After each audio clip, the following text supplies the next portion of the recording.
What is up, everyone? Welcome back to the channel. This is your boy Gold Toxic, and I want to talk about there is this one Twitch streamer by the name of Emiru who was basically assaulted by a creepy fan during one of her meet and greets. I don't want to show the video because I don't want to risk this video being age restricted, if not just outright taken down. Here's a picture of said incident to refresh some memories.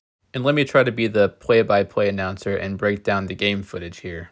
Emiru was doing a meet and greet where one of the people from the crowd just appeared out of nowhere and forced himself onto her, giving her a kiss, and then he was shoved off by only one security person, and the guy just dipped.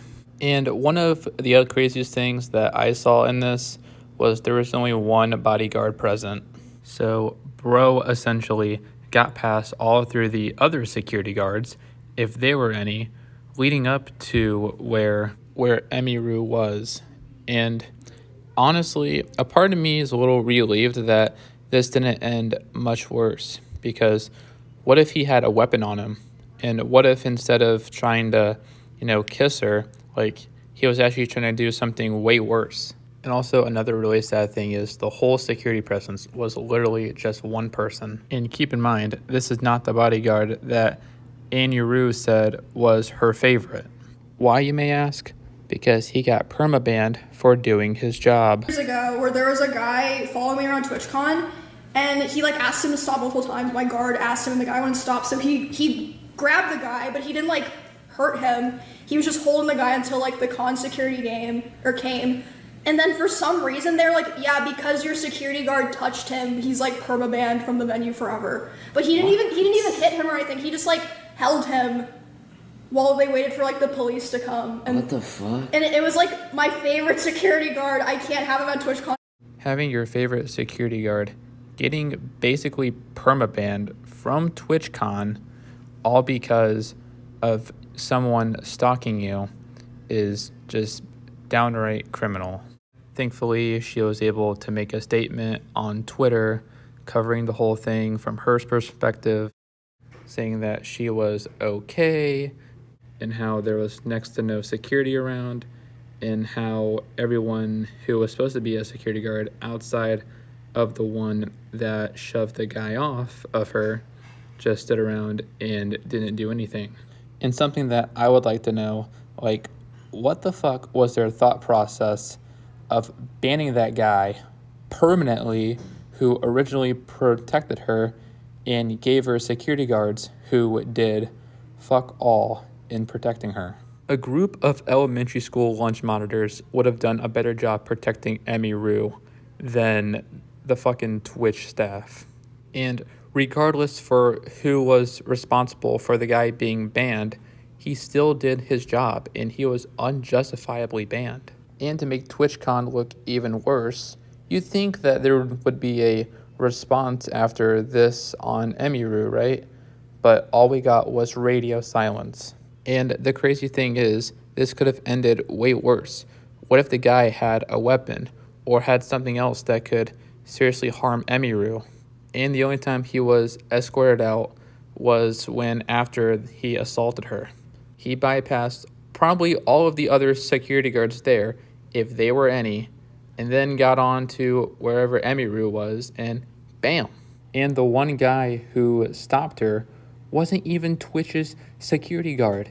It was a security guard that Emiru herself hired. Outside of the people that Emiru came with, no one came to check on her.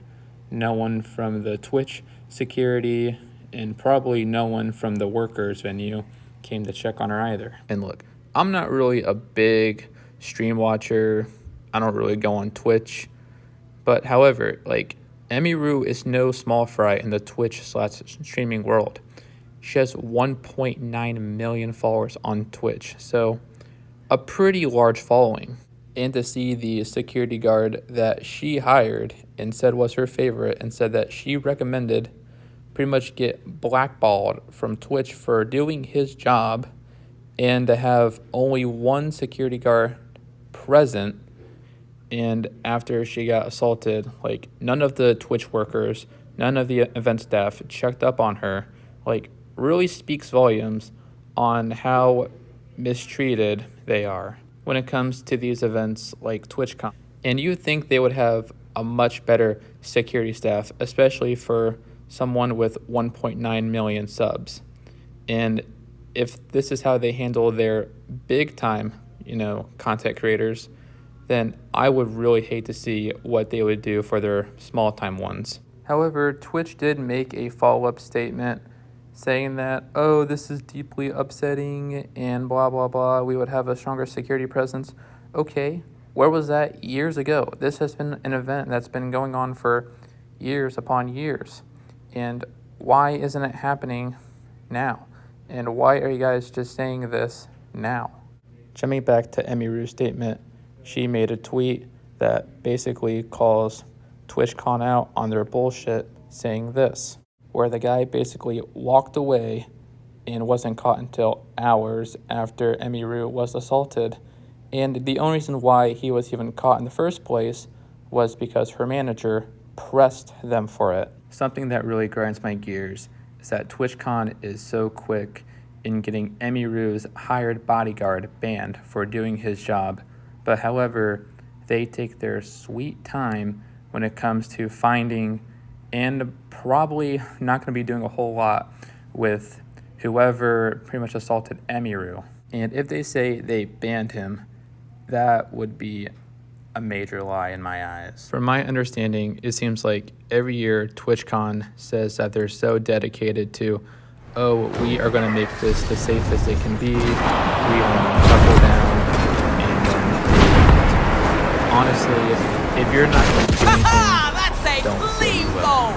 So yeah, I just wanted to express my thoughts. Anyway, thank you guys so much for watching. This has been Bill Talk Shit. Until next time, like and sub.